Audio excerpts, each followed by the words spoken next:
Welcome to a lecture series on real analysis. In this lecture, we are going to define something called compact set. Before defining compact set, let us define what do we mean by open cover.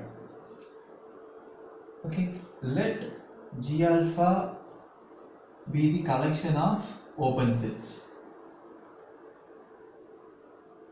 These open sets are taken in where? In X. Okay, then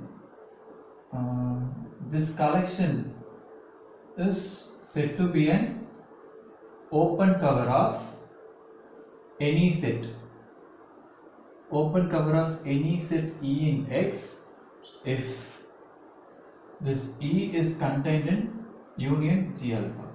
Okay, this may be any collection, right? It is not restricted to finite or countable or anything. It is some arbitrary collection of open sets taken in X if here this X is a metric space with some metric D, right? So in this metric space we are collecting the open sets. Okay, this collection is said to be an open cover of a particular set if that set is contained in this union. That means supposing this is my metric space X and this is the collection of open sets. Okay, I have several open sets, right? Here this is my E. Now you can see that when you make the union of all those open sets, this E is contained in the union. In that case, this collection is called as the open cover of this particular set E, right? Okay. Now let us define what do we mean by a compact set.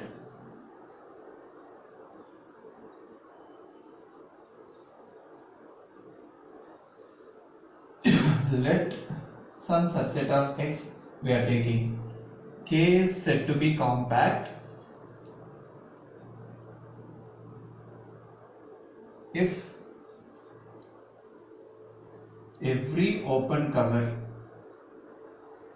has a finite subcover.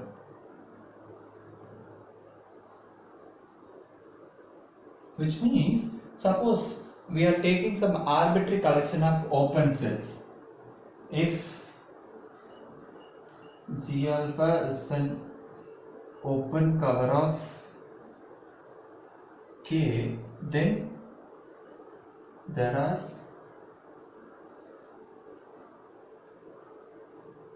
finitely many.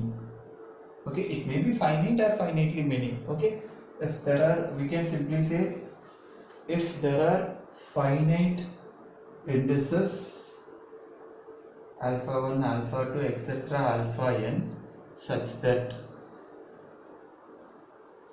your K must be contained in G alpha 1 union G alpha 2 union G alpha n. So your K must be contained in the finite union. If this is so, this has to be true for all the possible open cover of this set. You have the see here, this may be your arbitrary union. If for every open cover we have some finite subcover, then we can call this K to be a compact set. Now let us see one result on the compactness. You may see in the statement that we are considering this case K is a subset of Y and Y is a subset of X.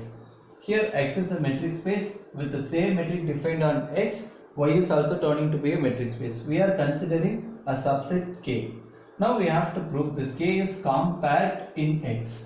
So this K may be here. This K may be treated as a subset of X as well as a subset of Y. When treating this as a subset of X, it is compact. If that is so, then this is compact with respect to Y as well. And if it is compact with respect to Y, then it is compact with respect to X also. This is what we are going to prove in this theorem. Okay, let us assume that K is compact relative to X. Okay, now we have to prove this is compact relative to Y. whenever we are trying to prove something is compact, we will have to take some open cover and we have to say that open cover has a finite subcover. Let me take the collection V alpha be the open cover of K in Y. I will have to prove this has some finite subcover, right? And we know from one of the previous results, that is the open relativeness, for every open set V in Y, there is an open set G in X such that this V is G intersection Y. So we know this from one of the previous results. Using that, we can take what? This gives you G alpha is the collection of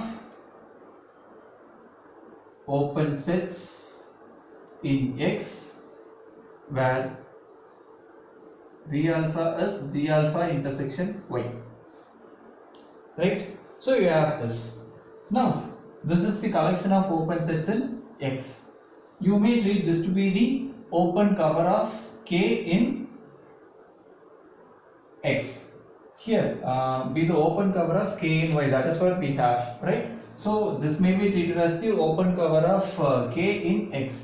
Since K is compact in X,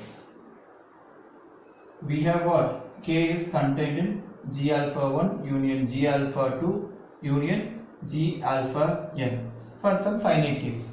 This is going to be true. Now you just make the intersection as we do for the previous cases. You just make the intersection. What is going to be K intersection Y? Since K is a subset of Y, this is going to be K only. Okay. Here you may make use of the set theoretic class that we have seen in the one of the previous videos. So this is G alpha 1 intersection Y union G alpha 2 intersection Y union and goes till G alpha n intersection Y. What is it? This is going to be V alpha 1 union V alpha 2 union and it goes until V alpha n. So you have an open cover of K in Y and you are able to find out some finite subcover for this. This tells you your K is compact in Y. Right? Now we are going to assume K is compact in Y and we will have to prove K is compact in X.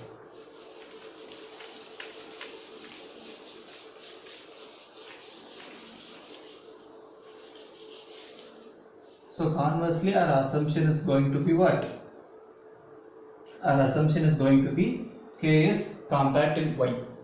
Okay. Let us take the collection G alpha be the collection of open sets which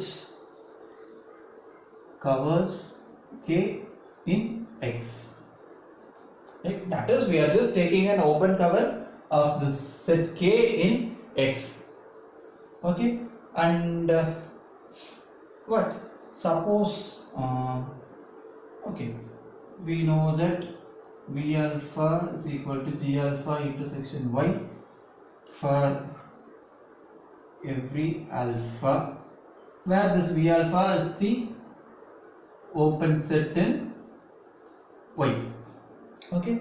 Now here you may make use of the compactness of K in Y. Using this, what you are going to get? You are going to get K is contained in V alpha 1 union V alpha 2 union and it goes until V alpha n. Okay. Can you establish some result from here? What is going to be? So this gives you, if this is so, this V alpha is the intersection of G alpha and Y, which means your V alpha is a subset of G alpha and this is true for all alpha.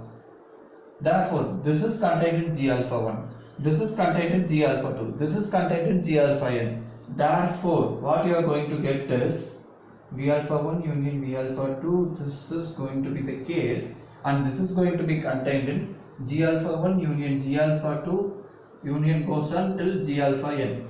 Now remove this part and consider only that thing. So K is contained in G alpha 1 union G alpha 2 union and goes on till G alpha n. This tells you what? K is compact in X. So this completes the proof of this theorem. Right? Here all you need to remember is this relation. So whenever you are taking an open set in the subspace, it is the intersection of some open set in the metric space with the subspace. This is true also for the closed set. This is the only thing that we have to remember in order to prove this theorem, and we just made use of the definition of a compact set. Nothing else in this theorem. If you have any queries, you can post it in the comment section. That will be clarified within 24 hours of time. Thank you for watching.